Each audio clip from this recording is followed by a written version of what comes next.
India और Europe के बीच में फ्री ट्रेड एग्रीमेंट साइन हुआ है, जिससे इंपोर्ट ड्यूटीज सीबीयू कार्स पर 110% से सिर्फ 10% तक रह जाएगी। नेक्स्ट जनरेशन 2026 रेनो डस्टर को इंडियन मार्केट्स में अनवील कर दिया है। नेक्स्ट जनरेशन Hyundai Creta को पहली बार ग्लोबली स्पाइड करते हुए देखा गया है और भी बहुत सारी न्यूज आज की इस ऑटो न्यूज वीडियो में। So hello everyone, welcome back to Love Sky. आज की इस वीडियो में हम पिछले हफ्ते मिली हुई सारी ऑटो न्यूज को देखने वाले हैं। इंडिया रिलेटेड सारी ऑटो न्यूज रहने वाली है और कुछ ग्लोबल मार्केट से रिलेटेड रहने वाली है। सो चलिए गाइस, बिना किसी टाइम गवाए वीडियो को स्टार्ट करते हैं with the first auto news. तो सबसे पहली न्यूज़ ही इस वीडियो की सबसे ज़्यादा शानदार सी न्यूज़ है कि इंडिया और यूरोपियन यूनियन ने 27 जनवरी 2024 को अपना लैंड फ्री ट्रेडमार्क यानी कि एफटीए को फाइनलाइज कर दिया है। तो अब ये नया रूल क्या कहता है कि अगले कुछ सालों में ये जो ड्यूटी है ये घटकर सिर्फ 10% की रह जाएगी। अब इससे फ़ायदा ये होगा कि जो कार्स पर बहुत ज़्यादा टैक्स लगता था, वो लग्जरी कार्स अब जो है वो काफ़ी सस्ती रहने वाली है। इसका डायरेक्ट इम्पैक्ट अगर मैं बात करूँ तो Porsche 911, BMW M4, Lamborghini Ferrari जैसे कार्स पर आपको देखने को मिल सकता है। अप टू 50% तक का आपको प्राइस ड्रॉप देखने को मिल सकता है। शुरुआत में ये ड्यूटी 110 से गिरा कर सीधा 40% तक किया जाएगा 2026 से 2027 तक, लेकिन अगले साल से ये जो इम्पोर्ट ड्यूटी है ये 10% तक हो जाएगी। और इस एग्रीमेंट के कुछ ट्विस्ट की बात करें तो ये जो ड्यूटी है ये सिर्फ साल की पहली 2,50,000 गाड़ियों पर ही मिलेगी। और किस कार्स के लिए है ये डिस्काउंट? सिर्फ उन कार्स पे है जिनकी कीमत 15,000 यूरोस यानी कि 16.5 लाख से ऊपर है। मतलब बजट कार जैसे कि स्विफ्ट, वैगनआर पर कोई असर आपको देखने को नहीं मिलने वाला है। सो ईवीज का क्या चक्कर है इस एफटीए के ट्रेड में? तो इलेक्ट्रिक व्हीकल्स को इस डील से पहले 5 साल के लिए बाहर रखा गया है ताकि मेक इन इंडिया ईवीज को नुकसान न हो। जो गाड़ी बाहर से कम्प्लीटली इंपोर्ट कराई जाती है उस पर ही ये एफटीए लगेगा। इंडियन मार्केट्स में जो सीकेडी रूट से बनती है उस पर ज़्यादा आपको प्राइस ड्रॉप देखने को नहीं मिलने वाला है। अगर आप सीबीयू कम्प्लीटली बिल्ट यूनिट यानी कि पूरी इंपोर्टेड लग्जरी कार लेने का प्लान कर रहे हो तो अगले 1-2 साल में आपको बहुत तगड़ा फ़ायदा हो सकता है। सो डेफिनेटली ये जो है ये काफ़ी अच्छा ट्रेडमार्क किया है यूरोप और इंडिया ने। 2026 वाली नई रेनो डस्टर को इंडियन मार्केट्स में रिवील कर दिया है और इस गाड़ी में सीरियसली काफ़ी अच्छे अपग्रेड्स रेनो ने किए हैं। इंजन ऑप्शंस की बात करें तो इस कार में आपको 3 इंजन ऑप्शंस मिलते हैं। 1 लीटर का 3 cylinder turbocharge petrol engine, 1.3 litre का 4 सिलेंडर टर्बोचार्ज पेट्रोल इंजन और 1.8 लीटर का ई-टेक का हाइब्रिड इंजन। जी हाँ, सही सुना, आपको हाइब्रिड इंजन इस कार में देखने को मिलने वाला है, वो भी 1.8 लीटर्स का। स्पेक्स की बात करें तो 1 लीटर वाला इंजन आपको 100 PS की पावर और 160 Nm का टॉर्क जनरेट करके देगा विद 6 स्पीड मैनुअल ट्रांसमिशन। फिर 1.3 लीटर के टर्बो इंजन की बात करें तो सेगमेंट का काफ़ी पावरफुल इंजन है ये। 163 PS की पावर और 280 Nm का टॉर्क जनरेट करके देता है।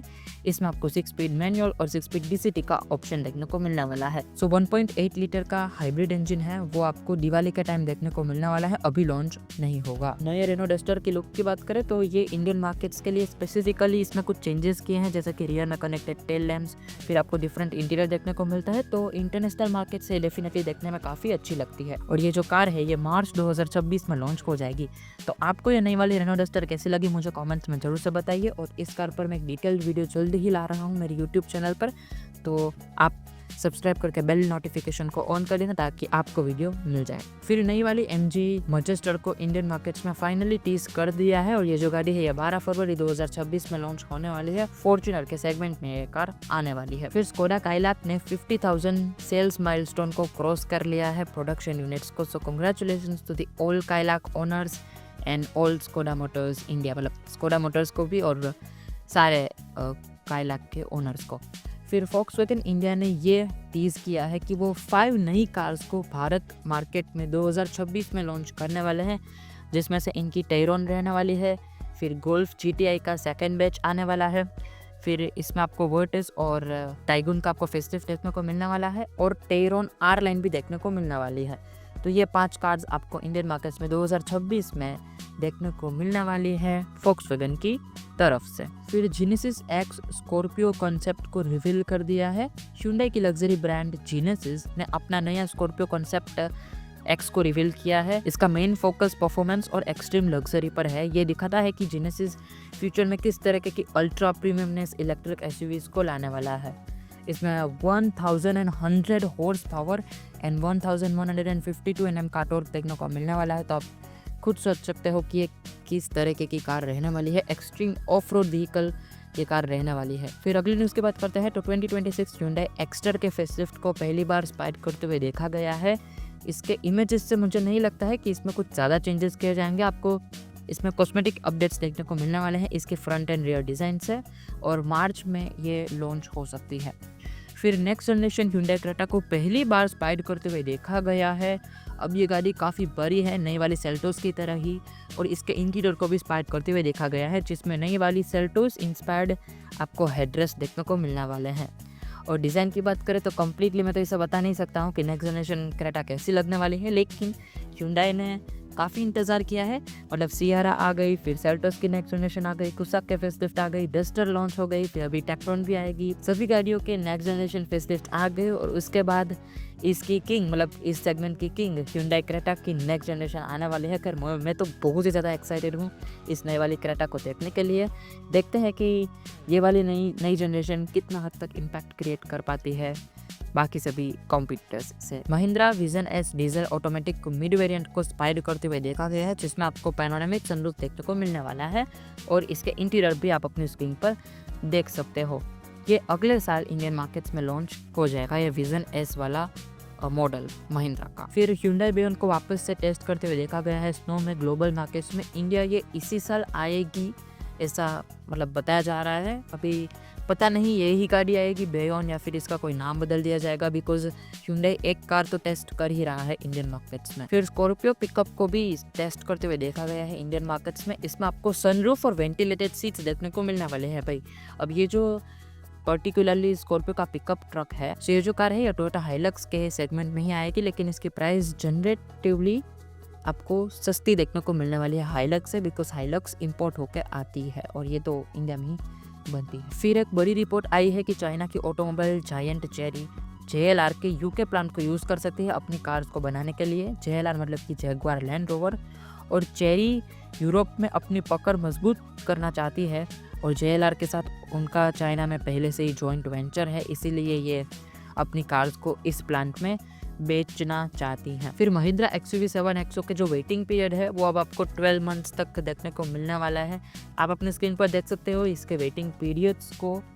पर्टिकुलरली आप देख ही सकते हो कि इसका जो बेस वेरिएंट है मैनुअल ट्रांसमिशन में, वो आपको 1 साल की वेटिंग पीरियड इसमें देखने को मिलती है, और ये हर बार का है महिंद्रा का। XUV700 जब भी मतलब लॉन्च हुई थी तब भी इस कार में आपको 1 ईयर की वेटिंग पीरियड मिलती है, और यही वेटिंग पीरियड देखकर शायद मैं तो कोई दूसरी कार खरीद लूँगा, बिकॉज 1 साल तक कौन वेट करेगा। तब तक तो भाई मार्केट्स में काफ़ी नई कार्स आ गई होंगी, तो महिंद्रा को इस चीज़ पर अपने प्रोडक्शन पर थोड़ा सा तो इम्प्रूवमेंट मतलब करना चाहिए। फिर 2026 की जिमनी नोमैड में अब आपको ADAS मिलता है, और ये फॉरेन की न्यूज़ है, मतलब इंटरनेशनल मार्केट की न्यूज़ है। इंडियन मार्केट्स में आपको पता है जिमनी मिलती है, लेकिन क्या हाल है वो तो शायद मुझे बताने की आपको ज़रूरत भी नहीं है। फिर महिंद्रा स्कॉर्पियो एन के फेसलिफ्ट को स्पाइड करते हुए देखा गया है पैनोरामिक सनरूफ 360 डिग्री कैमरास के साथ, और इसी साल इसका फेसलिफ्ट 7 XO की तरह ही लॉन्च आपको देखने को मिल जाएगा। मतलब मेरे हिसाब से फेस्टिव सीजन के आसपास ये वेरिएंट जो है वो लॉन्च हो जाएगा, फेसलिफ्टेड वर्जन की मैं बात कर रहा हूँ। फिर रेनो जो है वो नई मिनी डस्टर पर काम कर रहा है, और ये ब्रांड की सेकंड कॉम्पैक्ट SUV रहने वाली है काइगर के सेगमेंट में। सब कॉम्पैक्ट SUV सेगमेंट में ये जो कार है ये डेफिनेटली देखने को आपको मिलने वाली है, और ये जो कार है आपको अगले साल देखने को मिल सकती है, और ये डस्टर के 7 सीटर के बाद आएगी। अभी डस्टर का भी 7 सीटर वर्जन आने वाला है, लेकिन वो डस्टर 7 सीटर होगा या फिर कोई एक नई प्रोडक्ट होगा वो तो अभी खैर नहीं पता है, लेकिन 7 सीटर वर्जन जो है डस्टर का, उसके बाद ये वाला वर्जन आपको देखने को मिलने वाला है। और इसमें आपको 1 लीटर का टर्बोचार्ज पेट्रोल इंजन, वही काइगर वाला इंजन देखने को मिलने वाला है, जो कि काफ़ी लोग कह रहे हैं कि अंडर पावर्ड है, तो देखते हैं क्या होता है। फिर BMW X330 X-Drive M Sport Pro, भाई क्या नाम रखा है, बिल्कुल लंबा चौड़ा नाम है। 16 फरवरी को ये कार इंडियन मार्केट्स में लॉन्च होने वाली है। इसमें आपको नया वेरिएंट मिलता है with bigger wheels and new exterior design elements. 2 litre का 4 सिलेंडर टर्बोचार्ज पेट्रोल इंजन मिलता है with 48 volt mild hybrid assist 258 PS की पावर, 400 Nm का टॉर्क और 8 स्पीड स्टेपट्रॉनिक ऑटोमेटिक ट्रांसमिशन के साथ। फिर 2026 की मर्सिडीज एस क्लास फेसलिफ्ट को ऑफिशियली इंडियन मार्केट्स के लिए तो नहीं लेकिन ग्लोबली इस कार को रिवील कर दिया है। इसमें आपको 12.3 इंच की सुपर स्क्रीन मिलती है ड्राइवर और फ्रंट पैसेंजर के डिस्प्ले के साथ with 14.4 inch central touch screen. मतलब कि इस गाड़ी के डैशबोर्ड में आपको स्क्रीन ही में देखने को मिलने वाली है। आपको चश्मे आ जाएंगे, इतनी ज़्यादा इसकी स्क्रीन है, जस्ट चौकी।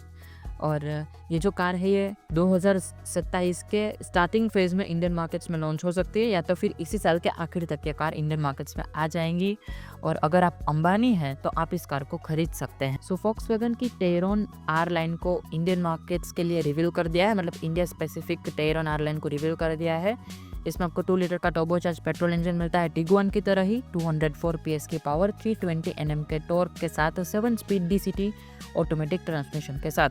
15 इंच की इसमें टच स्क्रीन देखने को मिलती है, बहुत बड़ी panoramic sunroof, ventilated front seats जैसे फीचर्स देखने को मिलने वाली है। और ये एक 7 सीटर SUV रहने वाली है। टोयोटा हाईराइडर के टेक पैकेज को लॉन्च कर दिया है और ये जो टेक पैकेज है ये 29,499 के प्राइस रेंज में देखने को मिल जाता है। ये जो पैकेज है इसमें आपको ambient lighting, head up display और डैश कैमरा जैसे फीचर्स देखने को मिलते हैं। तो आप ऑलमोस्ट 30,000 रुपये ज़्यादा पे करके ये वाला वर्जन अपनी हाईराइडर में मतलब लगवा सकते हैं। ज़्यादा इन्फॉर्मेशन के लिए आप डीलरशिप को कांटेक्ट कर सकते हैं। फिर पगानी हुराया 70 ट्रायम्फ एडिशन को रिवील कर दिया है। It is global news, Indian markets में डेफिनेटली ये देखने को नहीं मिलने वाले है। सो बस इसके आप सपने ही देखते रहिए। इवन तो मैं भी सपने ही देखता रहूँगा इन सभी स्पोर्ट्स कार के। चलाने के लिए आपको बाहर ही जाना पड़ेगा इंडिया से। फिर निसान ग्रेवाइट के कलर ऑप्शंस को रिवील कर दिया है ऑफिशियली और मैं इसके कलर ऑप्शंस आपको एक बार बता देता हूँ।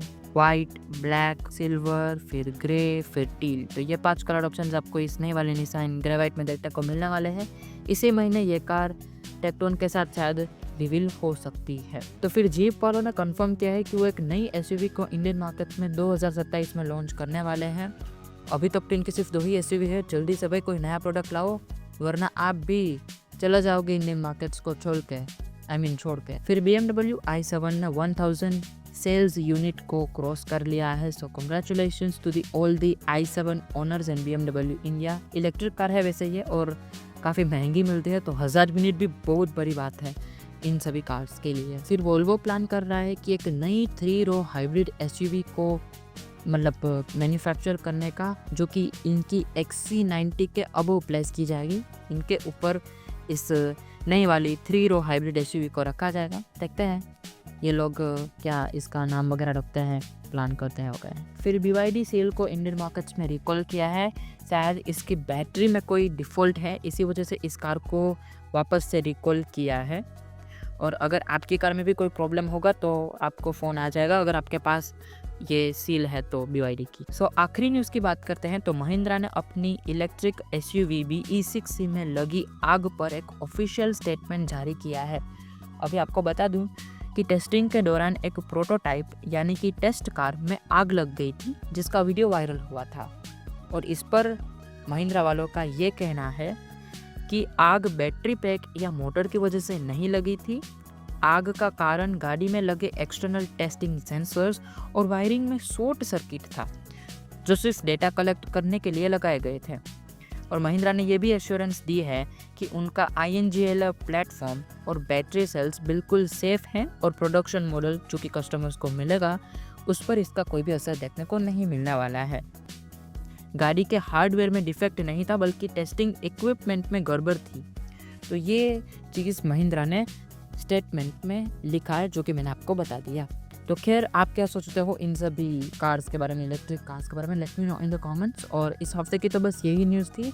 अगर कोई भी न्यूज़ मुझसे छूट गई होगी या फिर रह गई होगी तो वो मैं आपको अगले वाले वीक में आपको शेयर कर दूंगा। So your love and support means a lot to me. So अगर आपको ये वीडियो पसंद आया हो तो इस वीडियो को लाइक कर दीजिएगा। चैनल पर न्यू हो तो make sure to subscribe my channel for this amazing automotive content. और कोई भी सजेशंस अगर आपको मुझे देना है तो आप फ्रीली कमेंट कर सकते हैं। Your suggestions are always welcome. और मेरे सोशल मीडिया हैंडल्स को भी आप फॉलो कर सकते हो, लिंक्स डिस्क्रिप्शन में है। कोई भी क्वेश्चन हो वहाँ पर आप मुझे पूछ सकते हो। सो बस इस वीडियो में तो गाइस इतना ही। उम्मीद करता हूँ आपको वीडियो में मज़ा आया होगा। सो मिलता हूँ मैं नेक्स्ट वीडियो के साथ, तब तक के लिए guys drive safe. Thank you so much for watching and जय हिंद।